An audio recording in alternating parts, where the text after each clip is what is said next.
ลูกกอล์ฟโปรวันนะครับกับโปรวันรุ่นใหม่เนี่ยมีการพัฒนาในหลายจุดนะครับเมื่อเทียบกับรุ่นเก่าซึ่งจะทำให้ลูกกอล์ฟที่ได้รับความนิยมสูงสุดแล้วก็ดีที่สุดอยู่แล้วเนี่ยดีขึ้นไปอีกขั้นหนึ่งครับโดยที่หลักๆนะครับสำหรับโปรวันนะครับเราได้มีการเปลี่ยนวิธีการผลิตแกนในขึ้นใหม่นะครับโดยใช้กระบวนการของเราที่เรียกว่า ZG process ทำให้ความแข็งของแกนในสม่ำเสมอยิ่งขึ้นนะครับตรงจุดนี้เนี่ยช่วยให้ตีได้ไกลขึ้นนะครับวิถีลูกต่ำลงโดยเวลาตีด้วยไดเวอร์นะครับลูกก็จะวิ่งมากขึ้นนะครับรวมถึงช่วยให้เวลาตีด้วยเหล็กเนี่ยสปินสูงขึ้นนะครับแล้วตกจุดได้ดีขึ้นนะครับส่วนในเปลือกนอกนะครับเรามีการปรับนะครับสูตรยูริเทนขึ้นมาใหม่พร้อมระบบการทำสีแบบใหม่นะครับซึ่งจะทำให้ลูกกอล์ฟเนี่ยทนทานยิ่งขึ้นนะครับในขณะที่โปรแมน X นะครับซึ่งเป็นลูกกอล์ฟที่ตีไกลอยู่แล้วนะครับเราปรับให้มันตีไกลขึ้นไปอีกขั้นหนึ่งนะครับแล้วก็ทนทานขึ้นอีกนะครับโดยการทำแกนในเช่นเดียวกันครับใช้กระบวนการ ZG process นะครับโปรแมน X เนี่ยจะเป็นแกนในแบบ2ชั้นนะครับ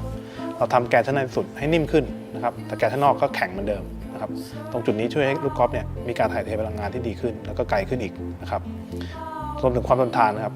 ในเปลือกที่เราปรับสูตรยูริเทนขึ้นใหม่และการพ่นสีใหม่นะครับไว้ก็จะไกลขึ้นแล้วก็ทนทานขึ้นนะครับในขณะที่โปรวันไกลนะครับทนทานแล้วก็นุ่มนวลยิ่งขึ้นสำหรับนักกอล์ฟที่อาจจะมีปัญหาเรื่องการควบคุมทิศทางลูกเนี่ยลูกกอล์ฟโปรวันแล้วก็โปรวัน X นะครับเรามีการผลิตที่คุณภาพสูงมากนะครับแล้วก็ความสม่ำเสมอในการผลิตเนี่ยสูงนะครับเพราะฉะนั้นเนี่ยแต่ละลูกเนี่ยจะให้วิถีลูกและความสม่ำเสมอที่แน่นอนมากนักกอล์ฟที่มีปัญหาเรื่องทิศทางนะครับลูกกอล์ฟโปรวัน X เนี่ยจะแตกต่างโปรวันตรงที่ว่าสปินของลูกเนี่ยจะต่ำกว่านะครับเพราะฉะนั้นเนี่ยจะสามารถช่วยในการควบคุมทิศทางได้มากกว่า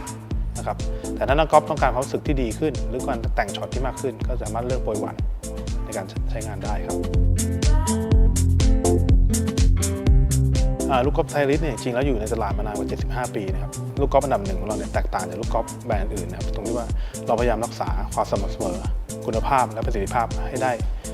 สม่ำเสมอที่สุดนะครับโดยเราเริ่มต้นจากทีมงานตั้งแต่การผลิตเราทุกอย่างเนี่ยเราผลิตในโรงงานของเราเองควบคุมการผลิตทุกอย่างนะครับอย่างเคร่งครัดนะครับรวมถึง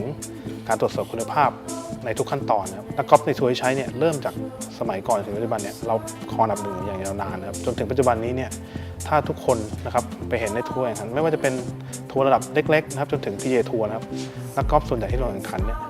มากกว่า 60-70% ต่อ1ทัวร์นาเมนต์จะใช้ลูกกอล์ฟของไทยลิสนะครับและในการแข่งขันระดับสมัครเล่นนะครับซึ่งระดับสมัครเล่นเนี่ยไม่มีการจ่ายเงินเพื่อให้นักกอล์ฟใช้อุปกรณ์นะครับลูกกอล์ฟไทยลิสเป็นอันดับหนึ่งแล้วก็มีสัดส่วนในการใช้เนี่ยมากถึง 80-90% ครับนักกอล์ฟส่วนใหญ่ชอบคิดว่าลูกกอล์ฟเนี่ยแต่ละตัวเนี่ยมีคุณสมบัติ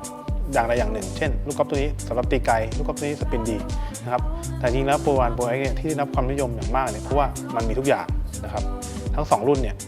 ออกแบบให้ตีไกลด้วยนะครับเวลาตีไดเวอร์ตีไกลนะครับตีเหล็กนะครับให้ความรู้สึกดีนะครับแล้วตกหยุดนะครับรวมถึงลูกสั้นสปินที่ดีนะครับรวมถึงพัดนะครับให้ความรู้สึกที่ดีนะครับเพราะทุกอย่างเนี่ยสมบูรณ์แบบในตัวมันทำให้มันได้รับความนิยมนะครับเพราะฉะนั้นนักกอล์ฟเนี่ยต้องการใช้ลูกกอล์ฟที่ให้ประสิทธิภาพครบถ้วนรอบด้านเนี่ยก็ขอแนะนำทั้ง2รุ่นนี้นะครับ